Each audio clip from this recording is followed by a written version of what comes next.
Hey fellas, welcome to part 5 and the final episode of the Tamiya Top Gun Tomcat build.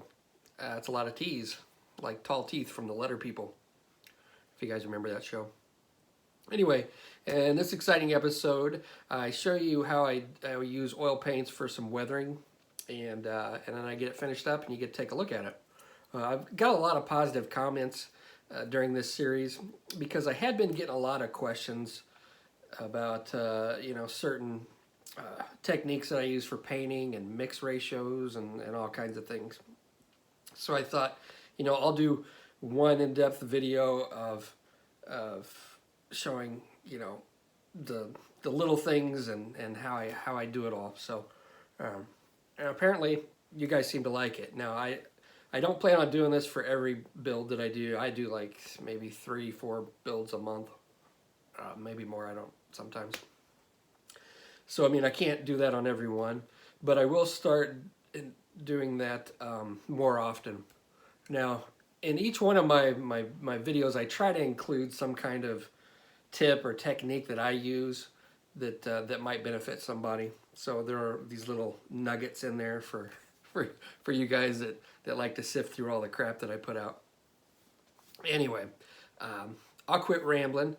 Let's get on with the oil weathering, and if you want to skip to the end where I just show the model, I'll put a timestamp right there. I think it goes right there.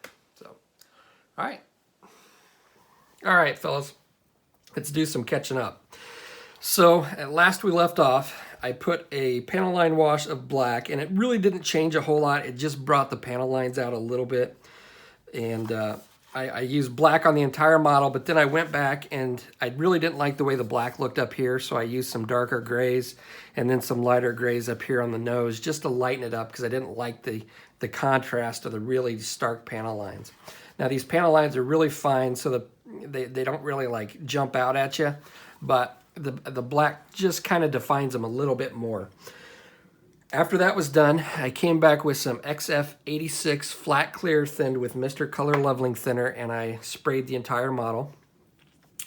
And what this does is, because I'm going to start working with oil paint, so I want a grippy surface because I'm going to be doing some blending and some filtering.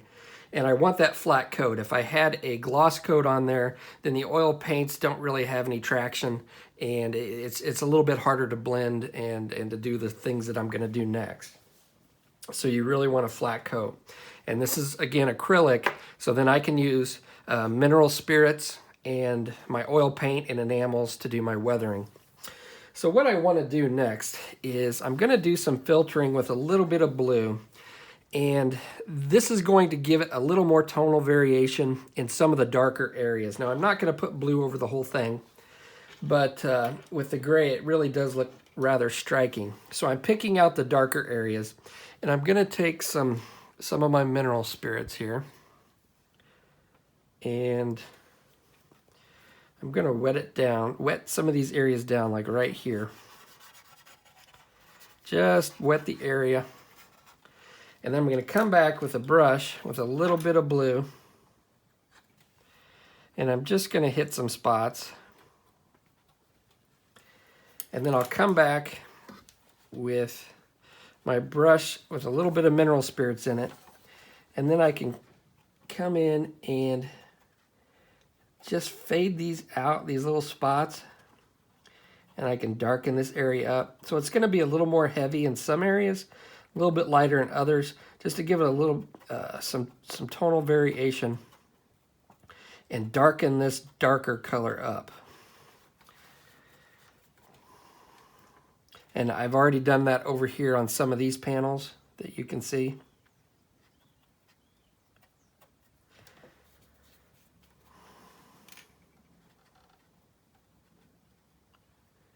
Got a hair in there, darn it. I hate hairs. A little piece of brush.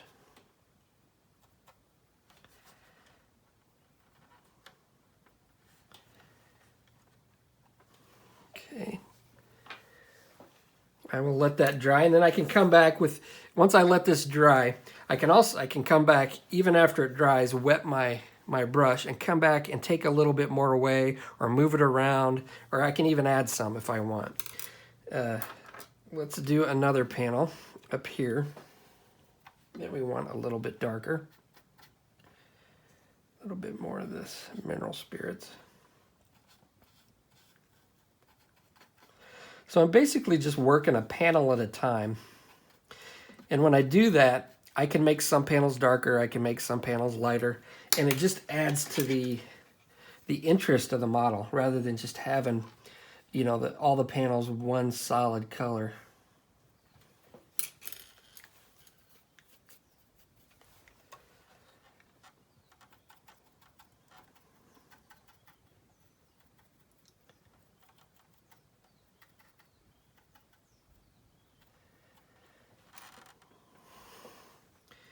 And I may want to add a little bit more up here.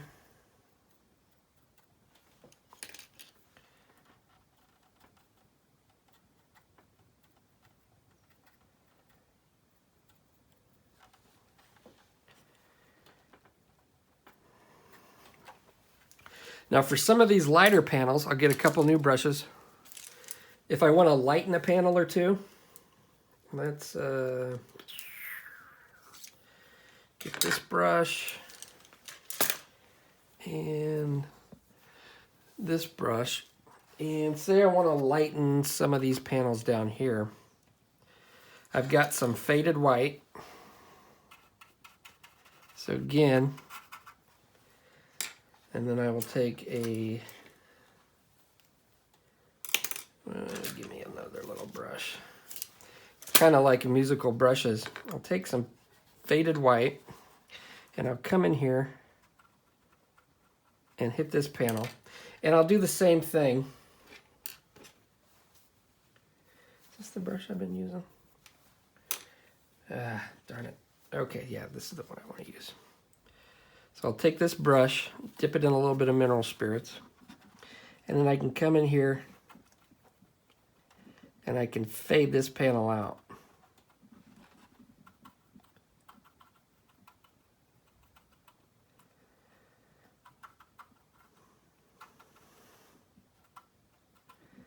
Or add a little bit of light to it. Hold it.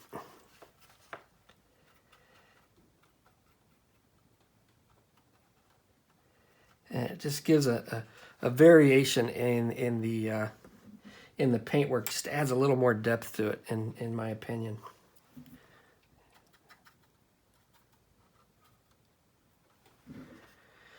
So I'm going to keep on going with this. Let's do one more over here. Why not?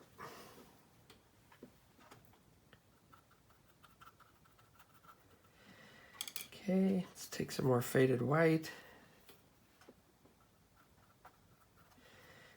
And then we'll come back.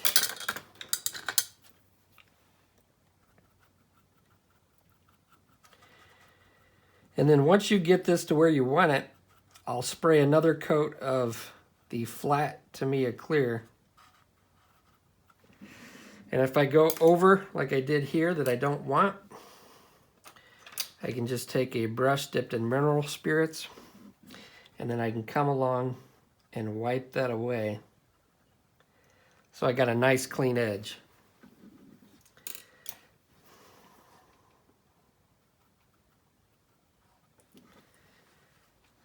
Just like that. So I'm going to get on with adding some blues, and then I will probably save my work, and then we can come in and we can add some blacks to dirty some area up. Now you got to be careful with the black because it will it can overwhelm you, especially on this lighter gray. Alrighty, fellas. So next, what we're going to do is we're going to tackle these streaks right here where the wings, I assume, rub up against the wing gloves here, and this is actually pretty easy to do, and I'll show you how I do it. So you can see all these little streaks, and I don't know if that's just scratches in the paint or grease or both, but we're going to try to replicate that with oil paint.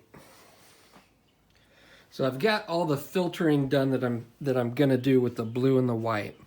And it may look pretty subtle here, and it is, but it does change it a little bit, especially since I've been working on it. I notice it probably more than you guys.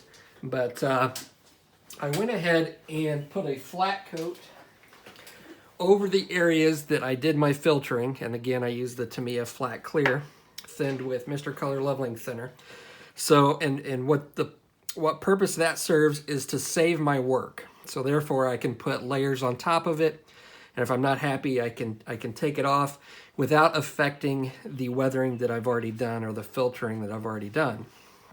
Okay, now for the streaking, what I'm going to use is Abteilung 502, let's see, and this is the smoke color. So it's kind of a bluish blackish color. And I will put a little bit on here. You don't need much oil paint. That's one of the good things about working with oil paints is you don't need much.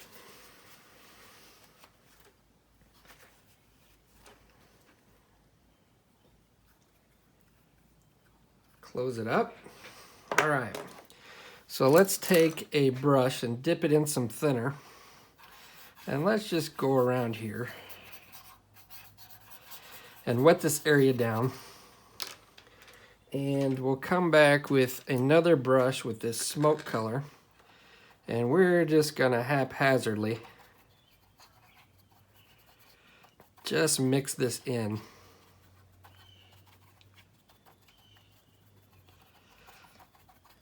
Just like so. Okay?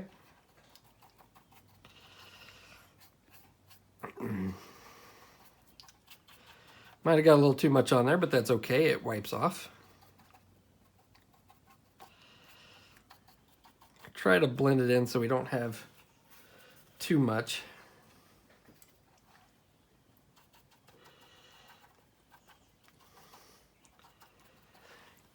So we got a nice dark area. Maybe take a little bit more off.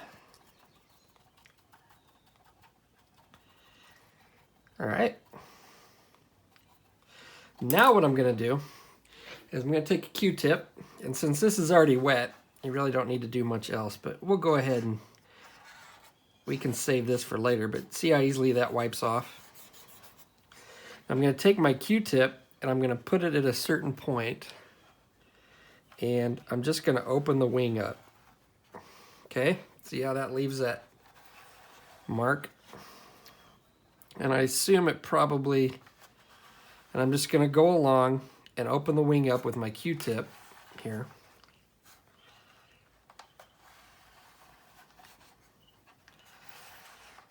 And I'll put a little bit of it down, and you can make smaller streaks. You can also use a brush. So say I want to do a little bit more streaking, I'll just put my brush down here. Let's get a stiffer brush. This has a little bit stiffer bristles. And we'll just stick this right here. And it's making our streaks for us, so we don't really have to do much else other than just hold a brush and then move the wing back and forth. And I think it gives you a realistic looking streaking here where the wing glove rubs up against this. So let's do some more. Now I'm keeping my brush in place and just working it so I can get the streaks that I like. And if you want, you can, if it dries out and it's not removing the paint that you want, the oil paint, you can wet your brush down with thinners, and it will remove it. I think that looks good right there. Now it's naturally touching the plastic right there, so that gives a little bit more realism, like it's, you know, rubbing it. So I think that looks pretty good as it is. Might be a little dark in some areas, so I'm going to remove just a little bit right here at the center. Let's see where I need to remove that. I got my Q-tip.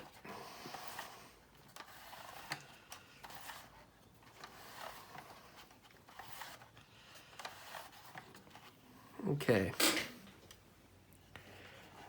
All right. I think I'm going to be happy with that. Now, I will do the other side just the same way, but it's as simple as that right there. Now, once I get it on here, I can close it up, and if I've got any excess like I got here that I don't want on there, just dip your Q-tip in some mineral spirits, and then you can come along and wipe it away right along that edge.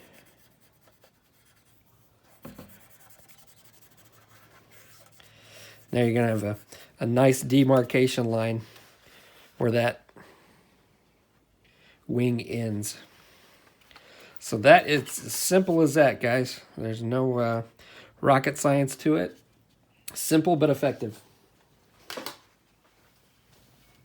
All right, fellas, now I'm going to do a little bit different technique. In fact, I've actually jumped ahead, and I went ahead and dirtied up the airbags back here, and that was taking some sepia, which is my favorite color for dirt and grime, and I ran some of that right along the edge where the wing would make contact with the airbag while in a retracted position. So I would think that the dirt and grime would get rubbed in there a lot more than, say, the rest of the area. And then I took some of the other smoke color and dabbed it in there and just blended it all together. I also went ahead and dirtied up the wing walk area right along here and added just a little bit, just a hint of dirt right along where the pilots would get in and out of the plane.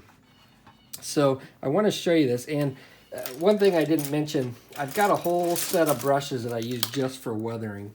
And these are just old brushes that you can tell that I've used them for weathering because they're all frayed and bent up.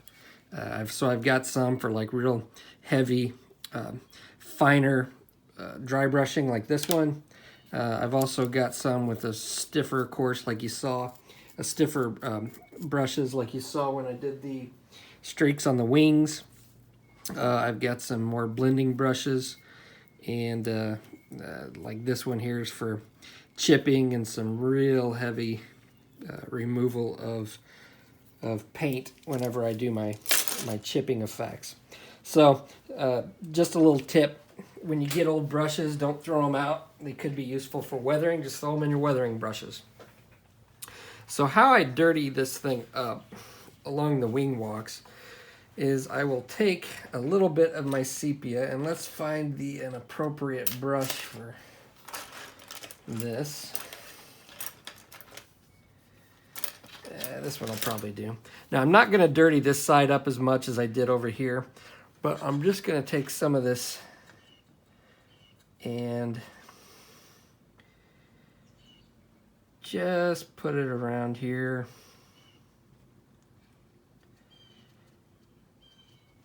And let's get I like this one. We'll go with this brush. And I'm just brushing it in. So it's kind of like a dry brush, but I'm just tamping it in and getting some dirt and grime on this little area where you'd have more foot traffic. And from what I understand, these came from, the ones in the movie came from the field, or from a Far East cruise, from what I've been told. And we're pretty worn and weathered. Let's get another brush. Let's get this one. This one looks like a good culprit. And then you can just blend it in. In fact, and then you can take a Q-tip and blend some more. Remove some of that. Now, against this light color, this light gray, this dark staining really does show up, and it'll show up even more once you put a flat coat on it. So it's as simple as that. And again, I'm not dirtying this one up as much as I am did the other one, but I am adding just a little bit of dirt. And then I can also come along here where some of this dirt would accumulate right along here in this crease. and I can just brush some sepia in there. In fact, I'm not even adding any more paint. It's what I have on there is just enough to give that little hint that there's some dirt that has accumulated and went up. And again, if I need to blend a little bit more, I'll just take my dry Q-tip and blend it and fade it out. So that's all there is to that. Now I'm also going to go along and add a little bit of dirt in some of these areas with probably the smoke color. And I'll probably do that off camera, but it's the same. I'll probably use the same technique where I add a little bit of thinner and then just dab some in like I did with the filtering right here. And then other than that, I think I'm just going to do some dirtying up on the bottom here. And I think we should be ready for the final clear coat, and I'll show you what I use for that. So now it's time to put the final flat coat on. And for this, I like to use Winsor & Newton Artist Acrylic Matte UV Varnish. It's my favorite. And I thin it down with Vallejo Airbrush Thinner. Now after I put this flat coat on, I will probably hand brush a gloss on the metallic surface there.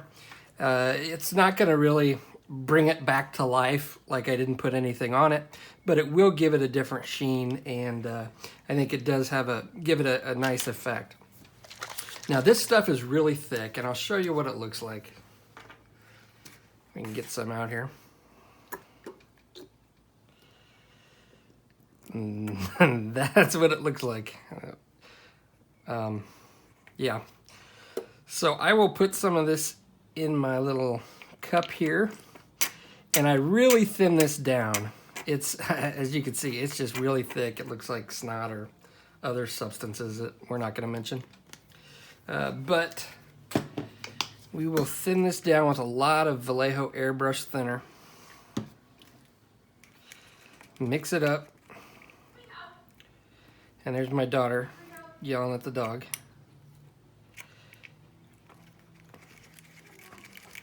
So that's all there is to it. Now I'll come in and I will spray even coats. Now you don't have to spray it too thick, and just go over it like I spray everything else, nice even coats, and it gives it a nice flat finish, and it's pretty durable. Alrighty fellas, here it is, and I am really happy with how this turned out. I hope the owner enjoys it as much as I enjoyed building it. We will spin, that was kind of corny, wasn't it? We'll spin it around here.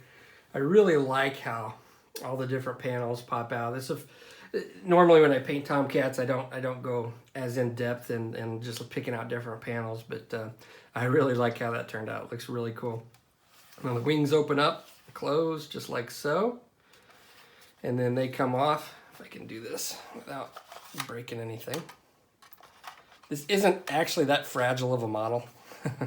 I've kind of manhandled this and knocked it around, but yeah, it's not that fragile. The only thing I think I would worry about is breaking off the little posts on the horizontal stabilizers, putting them in and out.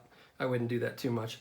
The exhaust, what I ended up doing was, after I flat coated it, is I used some Pledge floor care and just hand brushed that area just to give it a little more contrast from difference in sheen from the flat to the metallic, just to kind of separate it a little bit. But there we go. All the work that I put into the instruments and the inside detail is all for naught, although Maverick and Goose's helmets look pretty cool. I got some pictures of that. It's kind of hard to grab this anywhere where you don't knock off missiles. So there we go. And we will take a look at the bottom. So there is the bottom, and everything comes off like you saw in the previous the first video where I got everything magnetized.